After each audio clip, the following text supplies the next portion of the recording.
5월 21일 오늘 만나 성경 말씀은 사도행전 9장 38절에서 42절 말씀입니다. 룻다는 욥바에서 가까운 곳이다. 제자들이 베드로가 룻다에 있다는 말을 듣고 두 사람을 그에게로 보내서 지체하지 말고 와달라고 간청하였다. 그래서 베드로는 일어나서 심부름꾼과 함께 갔다. 베드로가 그곳에 이르니 사람들이 그를 다락방으로 데리고 올라갔다. 과부들이 모두 베드로 곁에 서서 울며 도르가가 그들과 함께 지낼 때에 만들어둔 속옷과 겉옷을 다 내보여 주었다. 베드로는 모든 사람을 바깥으로 내보내고 나서 무릎을 꿇고 기도를 하였다. 그리고 시신 쪽으로 몸을 돌려서 다비다여 일어나시오 하고 말하였다.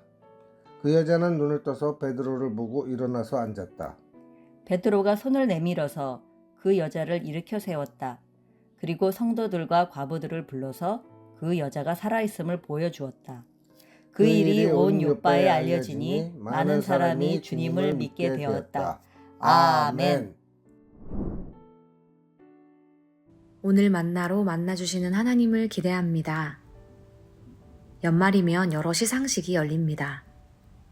상을 받게 된 연예인들 중에서도 기독교인인 분들은 시상 소감으로 이렇게 고백하곤 합니다. 모든 영광을 하나님께 올려드립니다. 그 상의 공을 자신의 수고와 노력으로 돌리는 것이 아니라 하나님께서 나를 통해 이 일을 이루셨음을 고백하며 감사하는 표현입니다. 오늘 말씀을 보면 욥바에서 놀라운 기적이 일어났습니다. 죽은 사람이 살아나게 된 것입니다. 앞서 룻다에서 베드로는 8년 동안 중풍병을 앓던 애니야라는 사람을 치유했습니다. 성경은 이 기적에 대해 이렇게 증언합니다. 사도행전 9장 34절 35절 말씀입니다. 베드로가 그에게 애니야여 예수 그리스도께서 그대를 고쳐주십니다. 일어나서 자리를 정돈하시오 하고 말하니 그는 곧 일어났다. 룻다와 샤론에 사는 모든 사람이 그를 보고 주님께로 돌아왔다. 아멘. 룻다라는 지역은 욥바에서 예루살렘으로 가는 길과 애굽에서 수리아로 가는 대로가 만나는 곳으로 유대인과 이방인이 함께 사는 지역이었습니다. 그런데 룻다에서 애니야가 고침받은 사건으로 이 지역의 수많은 사람들이 복음을 알게 된 것입니다. 성경은 이 일로 인해 애니야를 치유한 베드로가 유명해졌다거나 베드로를 따르는 사람이 많아졌다고 증언하지 않습니다. 베드로가 유명해질 법도 한데 말입니다. 왜 그랬을까요? 베드로가 예수님의 이름으로 이 일을 행했기 때문입니다. 이 일로 인해 예수님의 이름이 높아지고 예수님께로 돌아오는 사람들이 많아졌다는 증언을 통해 우리는 예수님의 이름으로 이 기적을 베푼 베드로가 말뿐만이 아니라 진심으로 예수님만을 높였음을 알 수 있습니다. 이어지는 오늘 말씀에서 베드로는 제자들의 간청을 따라 욥바로 향하게 됩니다. 그곳에서 베드로는 과부들을 위해 구제 사역을 하던 다비다라는 여인에 대해 듣게 됩니다. 그러나 베드로가 욥바에 도착했을 때는 그 여인이 이미 죽음을 맞이한 뒤였습니다. 그럼에도 베드로는 그 여인이 있는 곳으로 향합니다. 40절 41절 말씀입니다. 베드로는 모든 사람을 바깥으로 내보내고 나서 무릎을 꿇고 기도를 하였다. 그리고 시신 쪽으로 몸을 돌려서 다비다여 일어나시오 하고 말하였다. 그 여자는 눈을 떠서 베드로를 보고 일어나서 앉았다. 베드로가 손을 내밀어서 그 여자를 일으켜 세웠다. 그리고 성도들과 과부들을 불러서 그 여자가 살아있음을 보여주었다. 이번에도 베드로는 주님께서 자신을 통해 이루시는 놀라운 기적을 경험하게 됩니다. 이번에도 성경은 이 일의 결과로 베드로가 아니라 주님이 높아지시고 복음이 증거되었음을 증언합니다. 42절 말씀입니다. 그 일이 온 욥바에 알려지니 많은 사람이 주님을 믿게 되었다.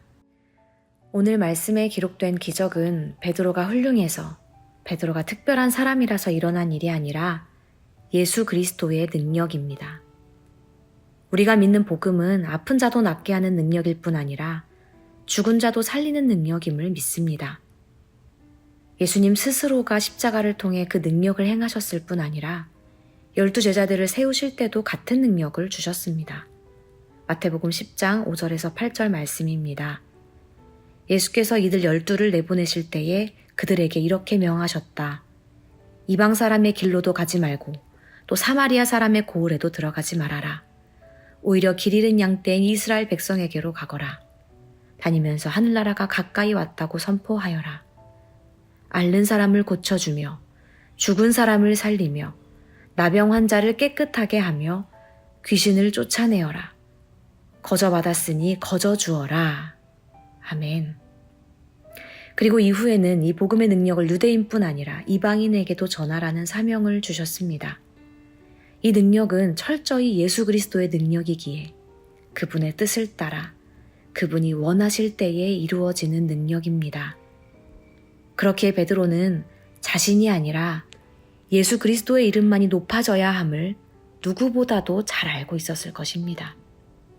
사랑하는 성도 여러분, 우리의 모든 삶을 통해 하나님이 영광 받으시길 소망합니다. 그저 우연히 벌어지는 운에 기대어 사는 삶이 아니라 놀라운 기적만 기대하며 사는 삶이 아니라 우리를 통해 이루실 복음의 능력을 기대하는 하루 되시기를 소망합니다. 나를 통해 병든 마음을 회복시키시고 메마른 영혼이 살아나게 하실 복음의 능력을 믿으며 주님의 손과 발 되어 살아가는 오늘 하루 되시기를 소망합니다. 기도하겠습니다. 하나님, 오늘 말씀을 통해 복음의 능력을 맛보게 하시니 감사합니다. 기적을 따라 사는 삶이 아니라 기적을 통해 말씀하시는 주님을 바라보게 하시니 감사합니다. 우리가 믿는 복음은 세상에서 힘을 잃은 복음이 아니라 죽음도 이겨내는 살아있는 복음임을 믿으며 그 복음 앞에서는 겸손히 그러나 세상에서는 담대하게 살아가게 하옵소서. 예수님의 이름으로 기도합니다. 아멘. 이제 2가지의 기도 제목으로 함께 기도하겠습니다. 첫째로 말씀을 기억하며 기도하기 원합니다. 능력의 복음을 붙들고 복음 앞에서 겸손히 세상에서 담대히 살아가게 하옵소서. 오늘 하루라는 기적을 선물해 주신 하나님의 사랑에 감사하며 오늘 하루 우리를 통해 이루실 하나님의 뜻을 구하며 기대하게 하옵소서. 둘째로 우리나라를 위해 기도하기 원합니다. 정치, 경제, 교육, 문화, 각 영역마다 자리 잡은 믿는 자들이 복음의 능력으로 일하게 하시고 하나님의 영광을 위해 살아가게 하옵소서. 이렇게 기도하신 후에 개인 기도하시겠습니다.